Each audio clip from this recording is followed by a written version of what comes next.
یسألو ایانا یوم القیامہ، یہ لوگ بہت مذاق اڑاتے ہیں قیامت کا اور پوچھتے بہت زیادہ ہیں یہ منکرین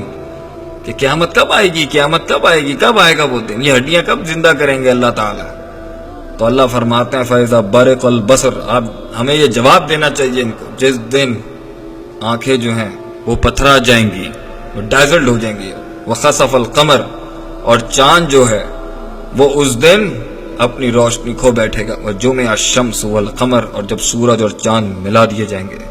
يَقُولُ الْإِنسَانُ يَوْمَئِذٍ أَيْنَ الْمَفَرُّ،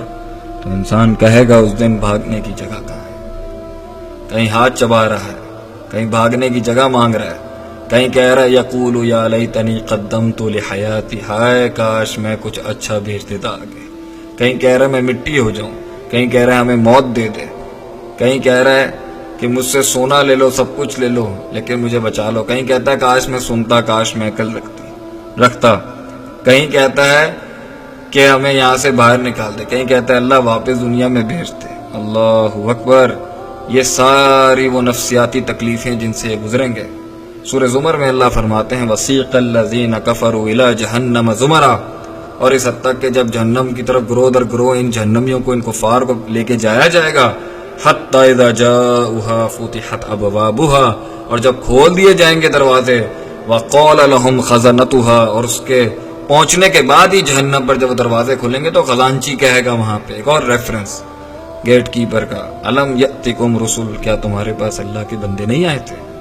منکم، تمہیں میں سے، یتلون علیکم آیات ربکم، جو اب تمہارے ہی رب کی آیتیں تم پر تلاوت کرتے ہیں اور ہمیں آیتیں سن رہے ہیں۔ دیکھیں کتنا پیارا میسج ہے قرآن کا، وَيُنذِرُونَكُمْ لِقَاءَ يَوْمِكُمْ هَذَا،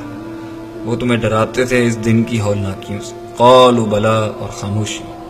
وہ کہیں گے ہاں آیا تھا، وَلَكِنْ حَقَّتْ كَلِمَةُ الْعَذَابِ عَلَى الْكَافِرِينَ، اور کافروں پہ عذاب کے کلمے سچ ہو گئے۔ سوچنے کی بات یہاں پہ یہ ہے اس دن کیا ہوگا ہمارے ساتھ، اور ہم کن پیٹی ایشوز اور چھوٹے معاملات کے اوپر اپنا ایمان بیچ دیتے ہیں،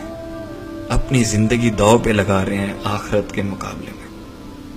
اس دنیا کو ہم نے کتنی ترجیح دے دی ہے، اور ہم ڈپریشن میں چلے گئے ہیں صرف اس بیس پر کہ ہمیں کسی نے چھوڑ دیا ہے، کسی نے ہمیں محبت نہیں دی، کسی نے ہم سے بات نہیں کی، کسی نے ہمیں امپورٹنس نہیں دی، محفل میں ہمیں سینٹر آف اٹریکشن نہیں بنایا گیا، یا میں ساروں انسانوں کا بادشاہ نہیں بن سکا۔ یہ کوئی غم نہیں ہے میرے بھائی،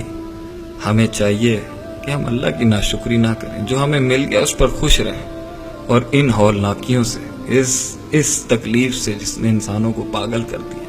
وہ کہتے ہیں مٹی کر دے اللہ، وہی انسان جو زندگی کا خواہش رکھنے والا، نئی زندگی ملنے پہ تو اسے خوش ہونا چاہیے تھا،